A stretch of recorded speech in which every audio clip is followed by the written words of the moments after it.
Hello बच्चों, स्वागत है हमारे चैनल पर। आज हम आपके लिए लेकर आए हैं बच्चों हिंदी सुमन की पाठ्य पुस्तक कक्षा 3 के बच्चों के लिए भाग 1 हिंदी सुमन है ये।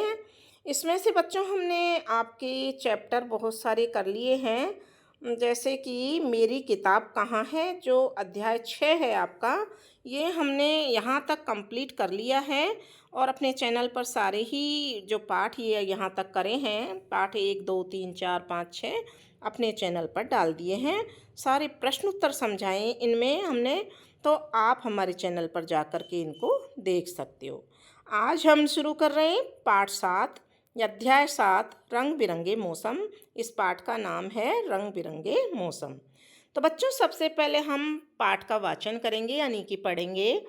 भारत एक विशाल और सुंदर देश है जहाँ साल भर अलग अलग मौसम आते हैं। हमारे देश में मुख्य रूप से 3 मौसम होते हैं: गर्मी, बारिश और सर्दी।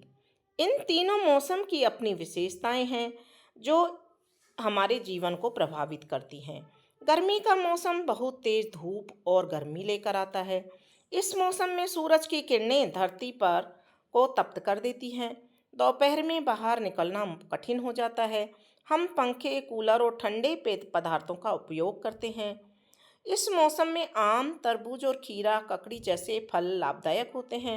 हालांकि इस मौसम में कभी कभी लू भी चलती है, जिससे सावधान रहना जरूरी होता है। गर्मी के मौसम में प्रमुख त्योहारों में होली, बैसाखी, ईद और रथ यात्रा शामिल है।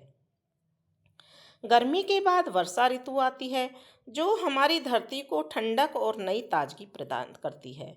बादल छा जाते हैं, बिजली चमकती है और बारिश की बूंदें धरती पर गिरती हैं। खेतों में हरियाली छा जाती है, नदियों और तालाबों में पानी भर जाता है और किसान बहुत खुश होते हैं। हम बारिश में भीगने का मजा लेते हैं, कागज की नाव बनाकर पानी में तैराते हैं और गर्मा गर्म पकौड़ियों का आनंद लेते हैं। हालांकि कभी कभी अधिक बारिश से बाढ़ भी आ सकती है, जिससे नुकसान हो सकता है। इस मौसम में ताजे भुट्टे, पकौड़ियाँ और चाय का विशेष आनंद लिया जाता है। वर्षा ऋतु में तीज, रक्षाबंधन और जन्माष्टमी जैसे त्योहार भी मनाए जाते हैं। सर्दी का मौसम ठंडक लेकर आता है। इस मौसम में हम ऊनी कपड़े पहनते हैं और गर्म भोजन का आनंद लेते हैं, जैसे गाजर का हलवा, तिल गुड़ के लड्डू और मूंगफली। पहाड़ों पर बहुत अधिक बर्फ गिरती है, जिससे वहां का दृश्य बहुत सुंदर हो जाता है। ठंडी हवाएं चलती हैं और सुबह के समय कोहरा छा जाता है। यह मौसम बहुत सुहावना लगता है और हमें ठंड से बचने के लिए गर्म कपड़े पहनने पड़ते हैं।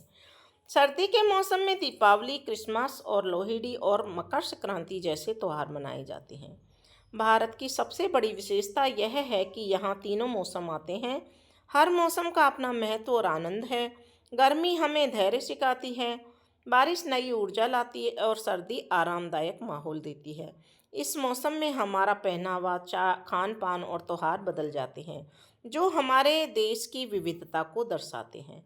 हमें अपने देश के इन सुंदर मौसमों का आनंद लेना चाहिए और प्रकृति का ध्यान रखना चाहिए। तो बच्चों, आपको समझ में आ गया होगा कि हमारे यहाँ सर्दी गर्मी तीनों ऋतुएं आती हैं, तीनों मौसम आते हैं। और आपने देखा ही होगा कि सर्दी में क्या होता है, गर्मी में क्या होता है, वर्षा में क्या होता है। तो बच्चों, आपको इन तीनों में से कौन सा मौसम बहुत पसंद है, बहुत अच्छा लगता है, वो आप हमें अपने कमेंट बॉक्स में लिख करके बता सकते हैं। अब हम करेंगे अभ्यास कार्य। आओ बात करें। पाठ में कौन कौन से मौसम या ऋतु की बात की गई है, तो इसका उत्तर यहाँ पर देखिए। पाठ में मुख्य रूप से 3 मौसम या ऋतुओं की बात की गई है: गर्मी, बारिश और सर्दी। ज़्यादा बारिश होने पर क्या क्या परेशानियाँ होती हैं, तो यहाँ पर इसका आंसर है ज़्यादा बारिश होने पर बाढ़ आ सकती है, जिससे नुकसान हो सकता है। ठीक है। अगला प्रश्न है, सोचो और लिखो। गर्मी के मौसम में लू से बचने के लिए इनमें से आप क्या करेंगे, उस पर सही का निशान लगाइए। तो यहाँ पर दोपहर में बाहर नहीं निकलेंगे, यह सही ऑप्शन है, तो यहाँ पर हम इसको लिख देंगे और सही का निशान लगा देंगे। प्रश्न नंबर 2 है इसमें, अगर बारिश के कारण स्कूल जाने में देर हो रही है तो इनमें से आप क्या करेंगे। तो यहाँ पर ख ऑप्शन सही है, समय से पहले निकलेंगे और छाता साथ में रखेंगे। फिर है क्वेश्चन नंबर 3, सर्दी के मौसम में सुबह जल्दी उठने के लिए क्या करेंगे। तो यहाँ पर आंसर ख सही है, सोते समय अलार्म लगाएंगे। ठीक है, ताकि हमारी नींद आसानी से खुल जाए।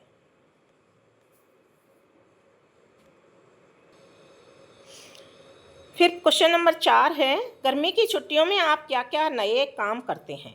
तो यहाँ पर उत्तर देखिए, गर्मी की छुट्टियों में आप विभिन्न प्रकार के नए काम कर सकते हैं, जैसे नई किताबें पढ़ना या कोई नई भाषा सीखना, कोई नया खेल खेलना या किसी नई कला को सीखना, जैसे कि चित्रकला या संगीत।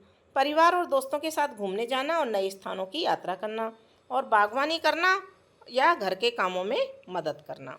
ये हम गर्मी की छुट्टियों में, और इसके अलावा पंखे कूलर का उपयोग करना और ठंडे पेय पदार्थों का सेवन करना, और आम तरबूज खीरा ककड़ी जैसे मौसमी फलों का सेवन करना।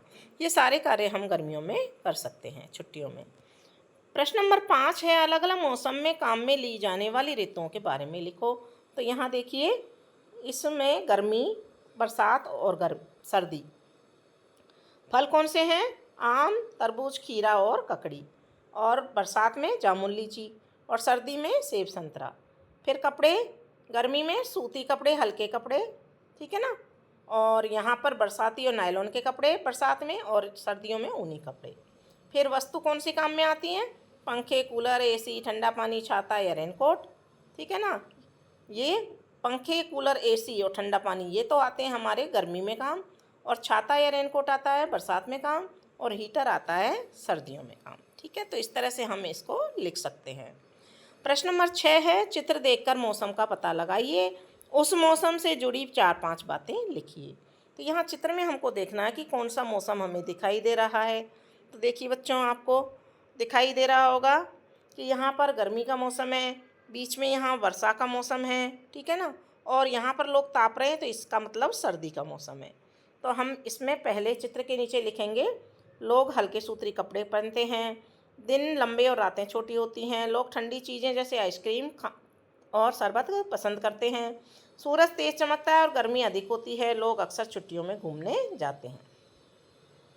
और बारिश के मौसम में आसमान में बादल छाए रहते हैं, बारिश होती है, चारों ओर हरियाली छा जाती है, लोग छाता या रेनकोट का इस्तेमाल करते हैं, कभी कभी इंद्रधनुष भी दिखाई देता है। यह किसानों के लिए महत्वपूर्ण मौसम है। और सर्दियों में क्या होता है? लोग गर्म ऊनी कपड़े पहनते हैं, दिन छोटे, रातें लंबी होती हैं, लोग आग या हीटर का इस्तेमाल करते हैं, सुबह कोहरा या धुंध पड़ सकती है, लोग गर्म पेय जैसे चाय, कॉफ़ी आदि पसंद करते हैं, ठीक है। फिर है, इन शब्दों को आपके घर की भाषा में क्या कहते हैं लिखिए, ठीक है ना। तो यहाँ पर बरसात, सबसे पहला शब्द है बरसात, तो हम कहते हैं इसको बरखा या मेघ। बादल को बादल या मेघा, सर्दी को शीत या ठंडी, धूप को धूप या तावड़ो, ठीक है। ये शब्द मौसम से संबंधित हैं और राजस्थानी में इनके कई पर्यायवाची शब्द भी प्रचलित हैं, जो क्षेत्र विशेष के अनुसार बदल सकते हैं। यानी कहीं पर कुछ शब्द बोले जाते हैं तो ऊपर दिए गए शब्द सामान्यतः प्रयोग किए जाते हैं बच्चों। तो आपके क्षेत्र में जो शब्द प्रयोग में आते हैं आप उनको भी लिख सकते हैं, ठीक है। अब यह भी करें, बारिश पर दी गई इस कविता को आगे बढ़ाओ। तो यहाँ पर देखिए, गरज गरज कर बरसे बादल, उमड़ उमड़ कर बरसे जल, ठंडी हवा में झूम रहे पेड़, आसमान से टपके बूंदें, धरा को भुगोए बादल, ठीक है। हमने इसको कविता को पूरी कर दिया है, आप भी अपने अनुसार पूरी कर सकते हैं। अब है क्वेश्चन, शिक्षक और दोस्तों की मदद से इंद्रधनुष का चित्र बनाएं एवं रंग भरें। तो बच्चों, आपको पता है इंद्रधनुष में 7 रंग होते हैं, ठीक है ना। तो 7 रंगों का इंद्रधनुष आप इस तरह से बना सकते हैं और उसमें रंग भी भर सकते हैं, ठीक। अब है अगला प्रश्न, नीचे दिए गए कार्यों को मौसम के अनुसार बांटें।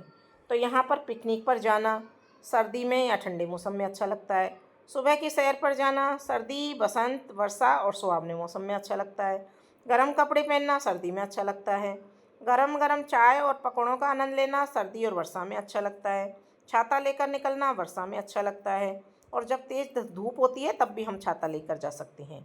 आम जूस, नींबू पानी, कैरी पानी का आनंद गर्मी में अच्छा लगता है, ठीक है। फिर देखिए, भाषा की बात, नीचे दिए गए शब्दों को सही स्थान पर लिखिए। जैसे यहाँ पर शब्द रखें सूरज, बारिश, पानी, खेल। तो यहाँ पर सबसे पहले पानी आएगा, पानी से भाप निकलती है, बारिश में हमें छाता चाहिए, सूरज आसमान में चमकता है, ठीक है। दूसरा प्रश्न है, नीचे दिए गए वाक्यों में लिंग बदलकर लिखिए, यानी कि स्त्रीलिंग और पुल्लिंग, ठीक है। तो जैसे लेखक कहानी लिख रहा है तो लेखिका कहानी लिख रही है इसका, तो लड़की दौड़ रही है तो यहाँ लिखेंगे लड़का दौड़ रहा है। गाय घास खा रही है तो यहाँ बैल लिख देंगे। गाय का विलोम शब्द क्या होता है, इस पुल्लिंग क्या होता है, बैल। तो बैल घास खा रहा है। आदमी पीछे पौधे लगा रहा है तो आदमी का स्त्रीलिंग क्या होगा, औरत। तो औरत पौधे लगा रही है। शेर दौड़ रहा है तो शेरनी दौड़ रही है। शेर का स्त्रीलिंग शेरनी होता है। ठीक है। अब है दिए गए वाक्यों में वचन बदल कर लिखिए। तोता पेड़ पर फल खा रहा है। तो यहाँ एक तोता है, हम बहुत सारे तोतों के लिए लिखेंगे वचन यानी बहुवचन। तोते पेड़ पर फल खा रहे हैं। पंखा चल रहा है तो हम बहुत सारे पंखों के लिए लिखेंगे पंखे चल रहे हैं। तो इस तरह से एक वचन वाक्य को हमने बहुवचन में बदल दिया है। और इसी के साथ में बच्चों आपका ये पाठ भी कंप्लीट हो जाता है। तो बच्चों आपको ये अभ्यास कार्य, ये प्रश्न उत्तर सारे अच्छी तरह से समझ में आ गए होंगे और आपने कर भी लिए होंगे। तो बच्चों आप हमें कमेंट बॉक्स में लिखकर ज़रूर बताएं कि आपको कौन सा मौसम बहुत पसंद है और आप कहाँ जाना पसंद करते हैं। घूमने के लिए जाते हैं ना, तो आपकी कौन सी जगह आपको जाना पसंद है, आप कहाँ जाना चाहते हैं।